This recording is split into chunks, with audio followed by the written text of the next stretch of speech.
రోజా పూలై పూయాలి, పులకించి కొమ్మల్లో ఆ కోయిల పాటలు పాడాలి.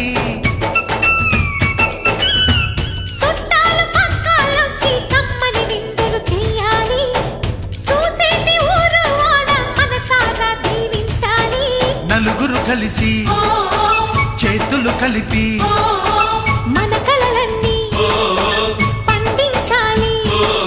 ఒక చోట పుట్టని కోడళ్ళు అయ్యారు అమ్మకే కూతుళ్ళు. త్వరలోని ముద్దుగా పుడతారు ఈ తాత పోలికల మనవళ్ళు. ఈ సంతోషాలు సరదాలే మా పండుగలు.